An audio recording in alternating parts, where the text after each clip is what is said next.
Hey guys, what's up? It is Emily and welcome back to my YouTube channel if you are new here. So before we go along and talk about what this video is essentially about, I just want to give a big shout out to you guys. A lot of you have been following me on my socials and I've loved communicating with you guys, talking to you guys about this stuff. So go ahead and follow me. I would love it. I will follow you back. It's just been so much fun doing that. If you like these types of videos, please go ahead and click that subscribe button. But yeah guys, without further ado, let's go ahead and get on with the video.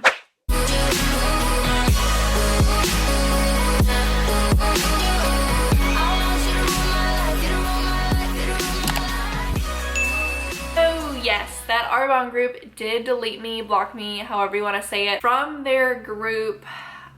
I honestly don't know how that got to them so quickly. Like, I knew eventually it probably would, but like that video has gained a lot of traction for whatever reason, and I'm just kind of astonished at how quickly it got to the people that are ahead or a part of that group. I actually went ahead and checked on last night, I think it was, and I couldn't get back in that group, so I guess at some point last night they figured it out, which I knew was gonna happen. Cool, whatever, remove me from the group. I knew that was gonna happen. Like, I mean, I kind of assumed that all of them would remove me off Facebook.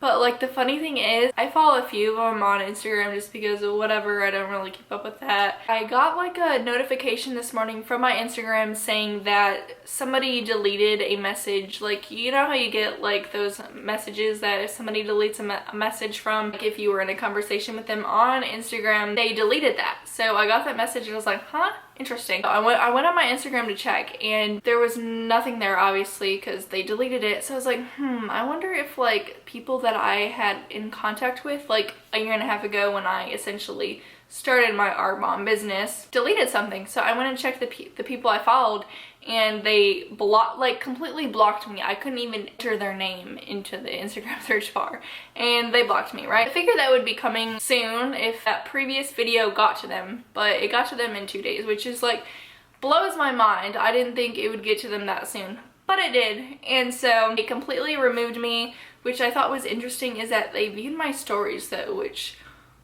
interesting. What are you trying to see, right? And so it's that you blocked me, but at the same time it's like, if I really wanted to see what you're up to and what you're posting, I would either A, go on a different account, or B, create a different account and view what your public profile is displaying. So it's like, it's kind of redundant, or I get it if you're trying to, you know, get rid of me or have me not try and see your stuff, but like at the same time it's like, it's not really gonna do much. So I just thought that was so funny. So in 2 days I got removed out of their Facebook group. I got deleted and blocked off their Facebook, Instagrams. Like, it is not even searchable anymore for me, but like if I wanted to create another account I could totally see their shit. So it's like what, huh? You have to have a public social media to get out to people to recruit them to Arbonne. So it's like all their stuff is totally public and totally accessible for me to see. So it's funny at the same time. So whatever, I don't really care. But before I got removed, I was able to acquire and see this video that, like, if I wanted you guys to see a video out of anything that was probably published in that group, it would be this one. It is so entirely shocking, disturbing. Like, I already hold them to such a low standard, but this is pretty low. This is essentially the mindset of them have. Like, you are just a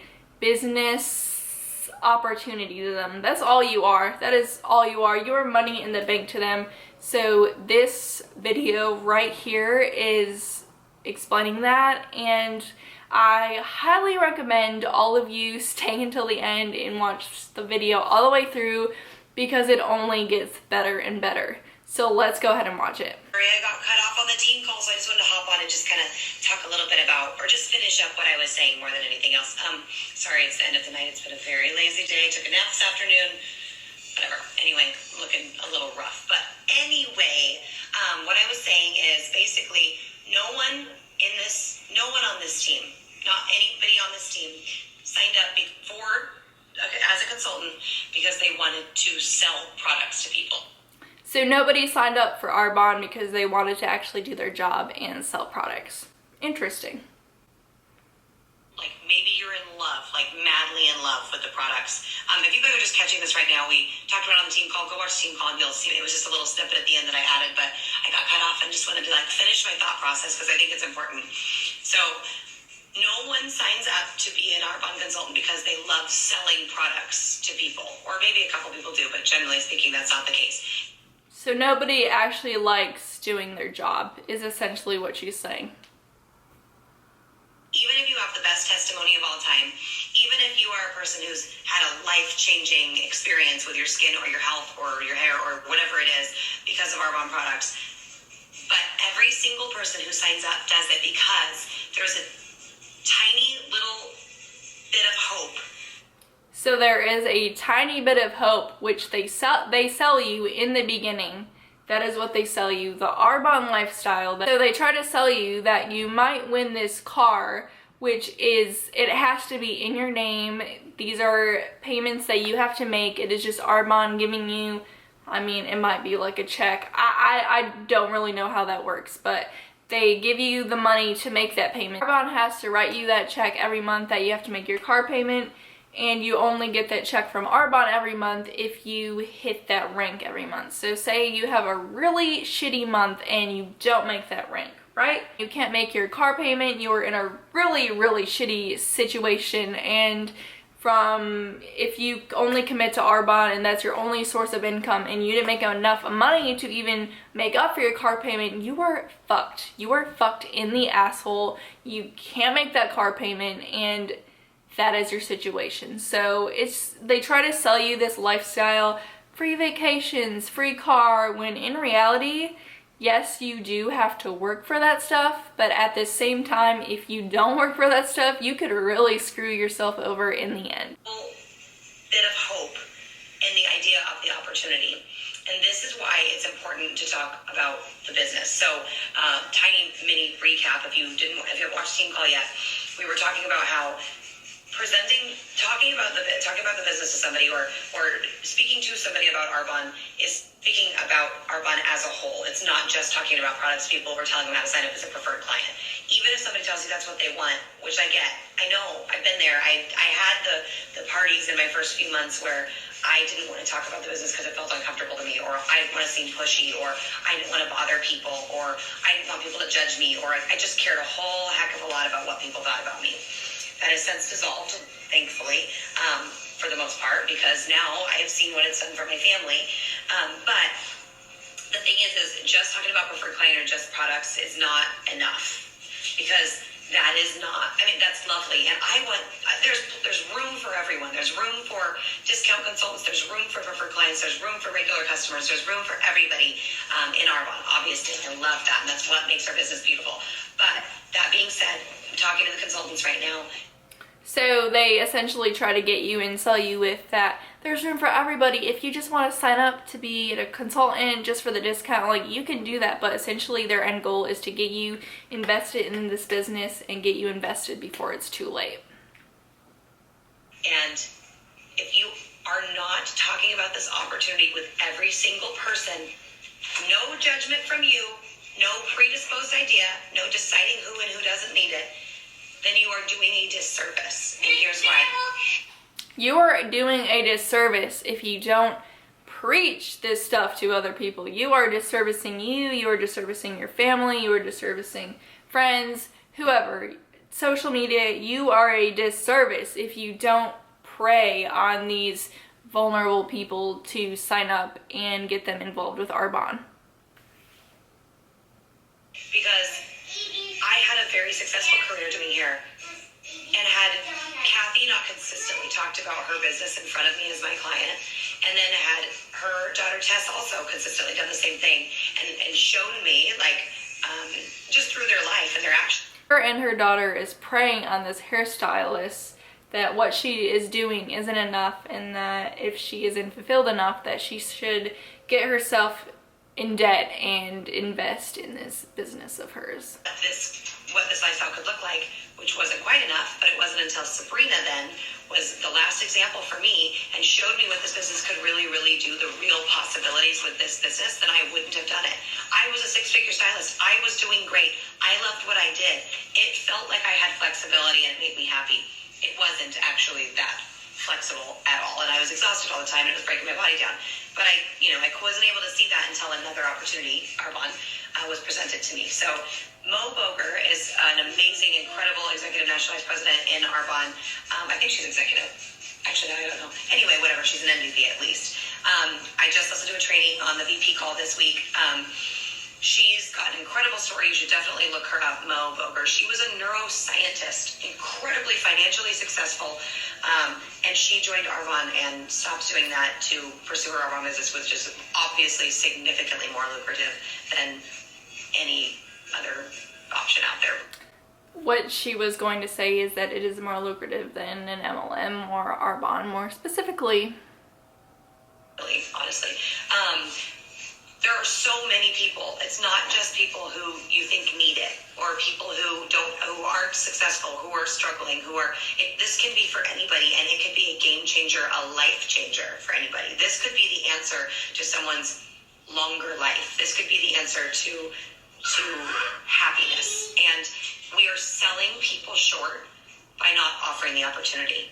I don't care what you think about whether they need it or not, because what if you didn't say this? What if you didn't tell this story to a person? So what if you didn't manipulate them, essentially? Who needed it? Not on the outside. You couldn't tell from the outside, but what if you didn't share this opportunity with somebody who then could take this, run with it, and completely change their health, their life, their family's health, their family's life, their quality of life in general, save their life? I mean, there's so many possibilities with it, and how dare you decide for somebody else whether or not to share it because you feel uncomfortable? How dare me, or how dare you not decide to buy into this pyramid scheme and manipulate people and get them to go into debt so that you could recruit people and make money in this pyramid scheme? How dare you, right? It is so selfish. Sliver of hope, or lots of hope. I mean, it depends on the person, I guess. Every single person has a different story. But the thing is if we don't, again, like, this isn't about products. This is about so much more than that. And remembering that you might be giving somebody a different life. And by not speaking about it, you might be keeping a secret that could unlock their future. So it's bigger than us. It's bigger than you. It's bigger than products. And I just want everybody to remember that, because, we're doing this for a reason. So keep thinking that when you're nervous and scared. Sometimes I have to literally say a mantra to myself. Like, before I speak to somebody, I'll be like, it's bigger than me. This is bigger than me. This is bigger. I literally do that. Like, I've talked to people and said the weirdest, most awkward stuff in the whole wide world. Sabrina and Taylor were actually there for it. I was in the Portland airport one time. I talked to a waiter, and I don't even know what I said to him. It was real weird and awkward. He seemed cool, and I was like, he should be doing this. And I said weird stuff to him, and it went okay, and he ended up giving me his number, and I reached out to him, and whatever. It doesn't matter what you say. So as a fellow server, I can only imagine how busy you are in an airport, but when you are busy and in a rush, you don't want to hear this fucking shit. You are just trying to get through your fucking night. You are just trying to make the money that you can. You don't want to hear somebody give their damn testimony on how you can buy into a pyramid scheme, is essentially. So it's just I relate to that server so much, because she didn't say anything about, oh, he joined the business and everything was fine and no, I'm sure he got this text from this chick and was like, oh my god, she actually reached out. I wasn't expecting that. That was just me trying to get the tip in the moment. I totally understand where that server came from. So as a fellow server, so it's just cringy. It is real fucking cringy. I mean, try to be lovely and obviously say good stuff, but don't overthink it. Spread the good news to everybody. It's bigger than you are. Get over yourself. And help people live their life. Moral of the story. Anyway, that's all. Just want to follow up a little bit on what I said. So, mama looks rough. I'm going to go to bed early. So yeah, I seriously cannot even believe that came out of somebody's damn mouth. Like, that is, like, if I had to get anything from that Arbonne group, like, that was it. That was the gold. Like, that is essentially all their mindsets. It is really pathetic, sad, and I hope if any of you are on the, like, teeter-totter of joining an MLM, I hope that is your deciding factor, because all they want is you, all they want is your money. What she said, it doesn't matter, well, whether you like their products or not, it is just you joining the business and making the uplines money in their pyramid scheme. So I hope you all learned a little something from this today and the mindsets of MLM consultants and all they're really after. It is sick, disgusting, and I just, if anything, that was the icing on the cake. So I hope you all have a great rest of your day. If you really like this video, please go ahead and give it a thumbs up. I would seriously appreciate it. Subscribe if you want to see more of this content, because I'm loving this content lately. Like, I'm so passionate about saving people from going into debt and destroying their lives. So I hope you all have a great rest of your day. I will talk to you all in my next video on Friday. And yeah, I hope you all have a great rest of your day. Bye.